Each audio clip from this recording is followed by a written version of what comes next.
ازيكم اصحابي وصحباتي؟ نطلع ابلشادن اللي جوايا ويلا نسمع حكايه. يوليوس قيصر واوكتافيوس ودقلديانوس وقسطنطين الاول، يلا بينا ورايا. بعد ما انتصر اوكتافيوس بقت مصر ولايه رومانيه، يعني تابعه لروما، وبكده بقى اوكتافيوس اول امبراطور روماني بيحكم مصر. طب هو مين اوكتافيوس ده اللي عمل قلق وهزم كيلوباترا وانطونيوس سوا كده مع بعض؟ هحط لكم لينك الحلقه اللي فاتت تفتكروا ايه الحكايه، وهقول لكم بقى مين اوكتافيوس. بعد وفاة يوليوس قيصر سموه أغسطس قيصر وتولى حكم روما. شهر يوليو بيجي بعد أغسطس، خليكم كده فاكرين معايا. يوليوس قيصر ده كان حاكم الإمبراطورية الرومانية قبل ما تكون مصر تابعة ليها، وقبل معركة أكتيوم البحرية سنة 31 قبل الميلاد. خدوا بالكم الراجل ده اتقتل من أعوانه أو من أصحابه أو من المجموعة اللي كان بيشتغل معاها. طب إيه حكايته؟ يوليوس قيصر هو أول واحد أطلق على نفسه لقب إمبراطور.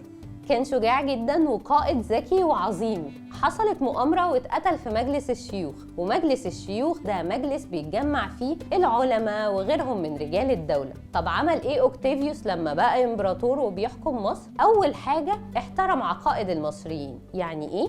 احترم الديانة المصرية في الوقت ده، وهي الآلهة المصرية زي حورس وحتحور وغيرهم، وقدم لهم القرابين كمان. طب وعمل ايه تاني؟ كانت مصر طبعا خارجة من حرب وضعيفة في عصر البطالمة. اهتم قوي بالزراعة، يعني عمل ايه؟ طهر المصارف والترع، يعني شال منها الحشايش ووسع مجال الزراعة. كمان اهتم بشؤون الري، كل أرض تتروي ازاي عشان تطلع محصول كويس. كمان عمل جسور كتير. انتوا عارفين من كتر شهرة مصر في انتاج القمح كانت روما بتعتبر مصر هي المزرعة اللي بتمدها بالقمح. وشوفوا بقى الشحنة اللي كانت بتروح من مصر لروما كانوا بيسموها ايه؟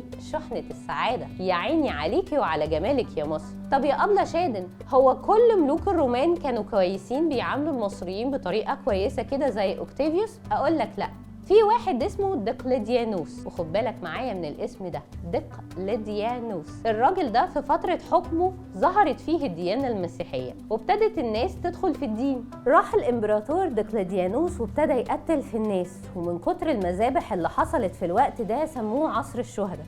بس كده؟ لا مش بس كده، كان بياخد فلوس الكنايس ويستغلها كمان، وبسبب الأعمال اللي قام بيها دقلديانوس ده سموه عصر الاضطهاد. طب وبعدين في الراجل ده والبهدله اللي عملها؟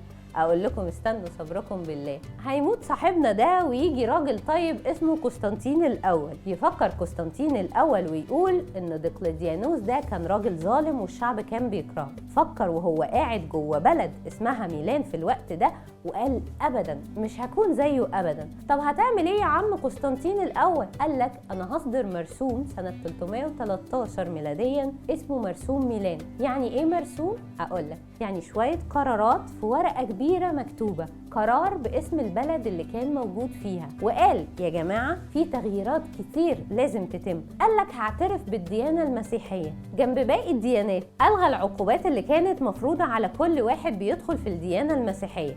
والسؤال هنا، هل سقطت الدولة الرومانية زي عصر البطالمة كده؟ أقول لك ده فعلا حصل. طب إزاي؟ حصل برضو حرب زي اللي حصلت في موقعة أكتيوم في عصر البطالمة؟ أقول لك لا، بقى المصريين كانوا السبب ورا سقوط وانهيار الحكم الروماني في مصر. ليه؟ أول حاجة حرموا المصريين من إنهم يحكموا بلدهم، وتاني حاجة كان الرومان بيعاملوا المصريين بطريقة مش أحسن حاجة. كان الرومان بيفرضوا ضرائب كتيرة جدا جدا على المصريين اللي هم أصحاب البلد، وبكده كره المصريين الرومان جدا جدا لدرجة إنهم كانوا كل شوية يقوموا بثورة ضدهم. لحد هنا وخلصت الحكاية؟ أقول لك لا، استناني المرة الجاية هنتكلم في تفاصيل أكتر. استنوا هنا، انتوا رايحين فين؟ السؤال النهاردة هيكون ايه هي الآثار الرومانية الموجودة في مصر؟ والشاطر جدا جدا هيقول لي كمان كان في حصن، يا ترى اتبنى ليه؟ هستناكم تعملوا لايك وشير وتجاوبوا على الفزورة في تعليق أو كومنت جوه الفيديو، وهستنى استضيف صاحب أكتر تعليق صح ومظبوط. من هنا للمرة الجاية ماما شادن هتقول لكم سلام.